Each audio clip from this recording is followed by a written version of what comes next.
오늘 저에게 주신 하나님의 말씀은 구약성경 룻기서 1장 1절부터 5절까지 말씀입니다. 저희들 함께 봉독하겠습니다. 사사들이 치리하던 때에 그 땅에 흉년이 들이니라.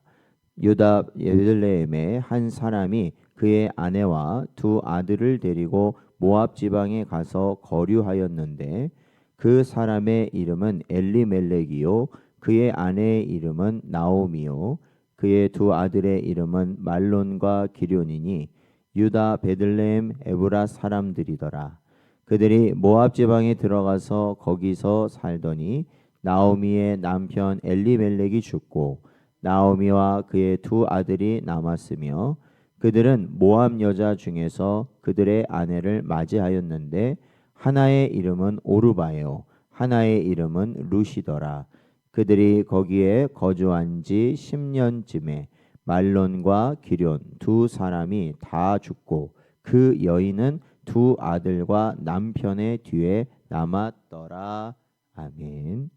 기도하겠습니다. 하나님 아버지, 지난밤도 은혜 가운데 저희를 보살피시고 오늘도 저희들 주님께서 허락하신 예배와 기도의 자리로 인도하여 주신 은혜 감사드립니다. 오늘도 주의 말씀을 통해 회개의 길 갈 수 있는 저희들 되게 하시고 하나님께서 저희를 향하신 그 크신 뜻을 쫓아 살아갈 수 있는 저희들의 심령들 되도록 하나님 인도하여 주옵소서. 오늘도 저에게 주신 이 말씀이 온전히 우리의 심령 가운데 성령 안에서 역사하여 주시길 간절히 바라오며 이 모든 말씀 예수님의 이름으로 기도하옵나이다. 아멘. 오늘은 흉년 속에 드러난 하나님의 섭리라는 제목으로 하나님 말씀 증거합니다. 오늘은 저희들이 이제 룻기서 말씀을 살펴보려고 합니다. 오늘 이 룻기서 첫 머리에 보면은 이렇게 시작하는데 이 사사들이 치리하던 때라는 말로 시작하고 있습니다. 그래서 이 룻기서가 언제 어느 시대의 이야기인지 저희가 어느 정도 알 수 있죠. 그래서 이 사사기 시대 그리고 사무엘 시대 바로 그 중간에 있는 그 시대가 바로 이 룻기가 기록된 시대라고 할 수 있습니다. 우리가 이 사사들이 다스리던 이 시대를 성경엔 뭐라고 말하고 있냐면 영적 암흑기다라고 말하고 있습니다. 왜냐하면 이 사사기 21장 25절 말씀을 보면 이 사람마다 자기 소견에 옳은 대로 행하였다라고 말하고 있습니다.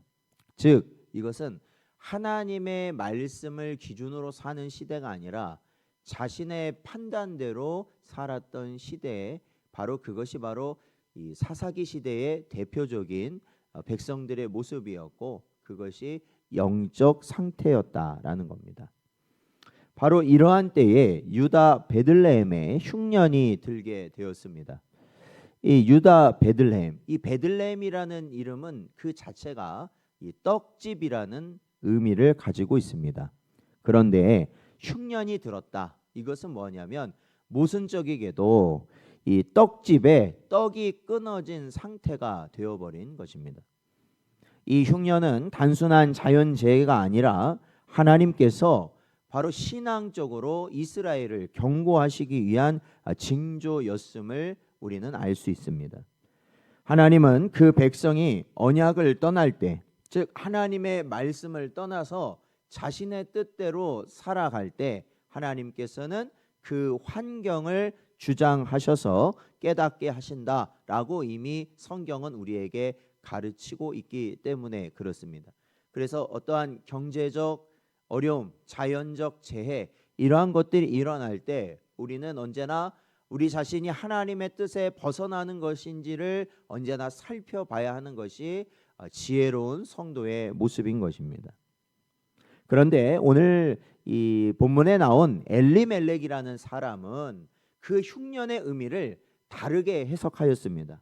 즉 그 의미를 온전히 깨닫지 못하였다는 겁니다. 그러니까 자기 나름대로 판단하여서 그 인생을 살아가는 시대였기 때문에 이 엘리멜렉 역시도 이 베들레헴이라는 곳에서 살다가 이 흉년을 맞이하게 되니까요. 삶이 어려우니까 그는 어떠한 길을 택하였냐면 하나님께 돌아가는 길을 택한 것이 아니라 오히려 하나님이 금하신 땅인 모압 땅으로 이주하는 것을 결정하였던 겁니다.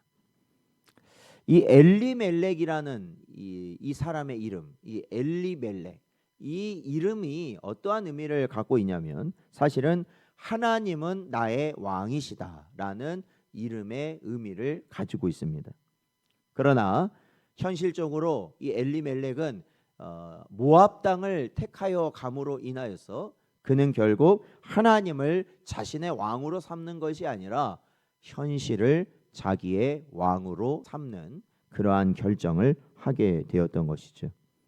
결국 믿음의 이름을 가졌지만 믿음의 선택을 하지 못하였던 것입니다. 엘리멜렉은 가족을 살리려는 현실적 선택을 했습니다. 그 마음은 충분히 이해가 갑니다. 왜냐하면 저희도 현실을 살아가고 있기 때문에 그렇습니다. 그리고 또한 엘리멜렉이 겪는 이 흉년이라는 그러한 비슷한 상황을 우리도 겪으며 살아가는 것이 이 땅이기 때문에 그렇습니다. 그러나 결국 하나님을 신뢰하지 못하는 신앙, 결국 이 베들레헴이라는 곳은 하나님께서 이 이스라엘 백성, 특히 이 엘리멜렉 가정에게 허락하신 자리 아니겠습니까? 그러나 그 자리를 포기하였을 때 그것은 결국 불신앙적 선택이 되고 말았다라는 것입니다. 모압이라는 곳은 이 롯의 후손들이 사는 땅입니다. 이 땅은 이스라엘과 원수의 관계였고 하나님이 회중에 드리지 말라고 하신 땅입니다. 그곳은 이 당장 경제적으로는 안정될 수 있는 땅이지만 영적으로는 멸망의 땅이었던 것입니다. 하나님은 그곳에서 엘리멜렉과 두 아들을 모두 거두어 가십니다. 3절과 5절 말씀은 보면 엘리멜렉도 죽고 또 얼마 지나지 않아서 그 두 아들 역시 죽게 되는 것이죠. 그랬기 때문에 결국 엘리멜렉의 아내였던 나오미, 결국 그리고 이 두 아들의 아내였던 오르바와 룻, 이 세 여인만 그 땅에 남게 되었습니다. 그러니까 이것은 지금 어떤 상황이냐면 완전한 이 절망의 상태가 되어버리는 것이죠. 왜냐하면 집안에서 일을 할 수 있는 사람은 이 남자들이었는데 이 남자들 모두가 죽어버렸기 때문에 그렇습니다. 바로 이 절망의 밑바닥에서 하나님께서는 그럼에도 구속의 계획이 싹트게 하셨다라는 것입니다. 하나님은 인간의 실패와 죄 속에서도 하나님의 목적을 반드시 이루시는 분이시다라는 것이죠. 웨스트민스터 소요리 문답 11문을 보면 하나님의 섭리는 그의 지혜와 능력과 거룩하신 선하심으로 모든 피조물과 그들의 모든 일을 다스리시는 일이다라고 정의를 합니다. 즉 인간의 잘못된 선택까지도 하나님은 당신의 선한 목적을 위해 사용하신다라는 것이죠. 로마서 8장 28절 말씀을 보면 우리가 알거니와 하나님을 사랑하는 자 곧 그의 뜻대로 부르심을 입은 자들에게는 모든 것이 합력하여 선을 이루느니라 말씀하고 있습니다. 사실 엘리멜렉의 가정은 어떻게 된 겁니까? 사실은 무너져 내린 겁니다. 무너졌죠. 모든 가장이 다 죽었기 때문에 무너진 것과 다름없었습니다. 그러나 하나님은 그 가정에서, 무너진 가정에서 바로 메시아의 족보를 잇게 하셨다라는 것입니다. 훗날 룻을 통해 다윗의 조상이 태어나고 결국 예수 그리스도께로 이어지게 되었다라는 것이죠. 이것이 바로 하나님의 섭리의 신비라는 것입니다.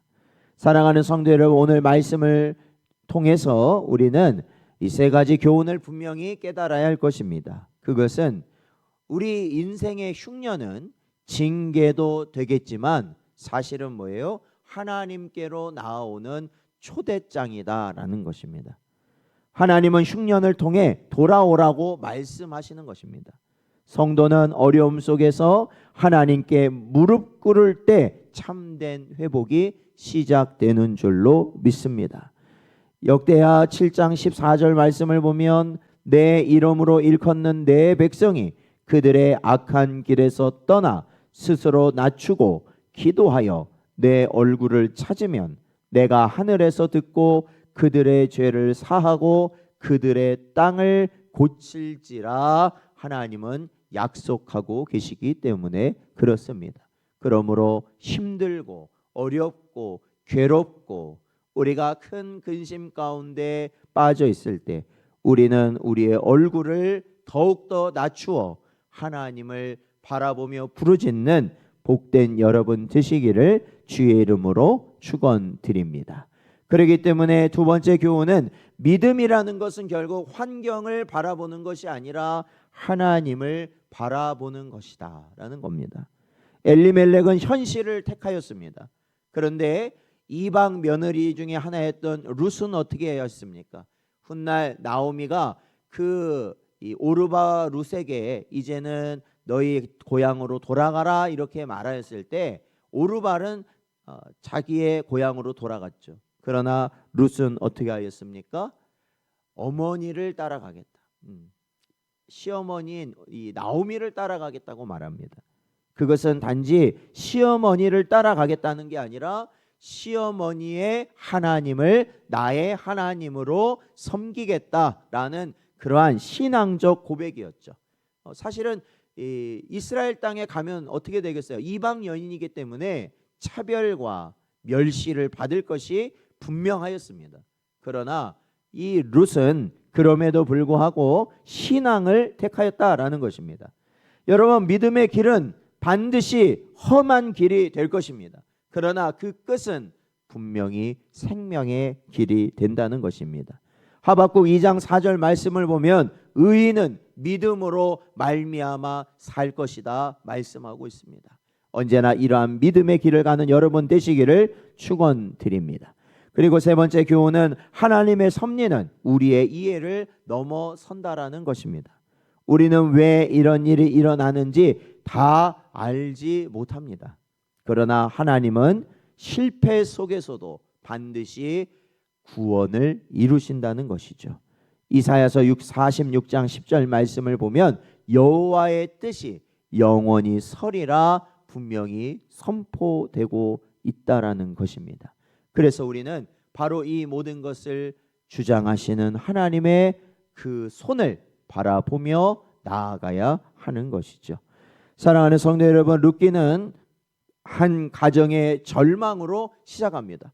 오늘 본문이 시작 아닙니까? 룻기의 시작이죠. 근데 이 시작이 뭡니까? 절망입니다. 모든 소망이 사라진 상태입니다. 그러나 여러분, 룻기의 마지막을 보면 어떻게 끝나느냐? 그 끝은 다윗의 조상으로 이어지는 소망으로 마치고 있다는 겁니다. 다윗으로 이어진다는 것을 이 룻기서는 보여주고 있습니다. 하나님은 지금도 흉년 같은 인생의 자리에서 일하고 계십니다. 우리가 믿음으로 돌이키면 그분은 절망의 땅을 은혜의 밭으로 바꾸시는 줄로 믿습니다. 오늘 하루를 시작하며 현실의 흉년 속에서도 하나님의 손길을 신뢰하는 여러분 되시길 바랍니다. 하나님은 실패한 자를 버리지 않으시고 그 실패조차 구속의 재료로 삼으신다라는 겁니다.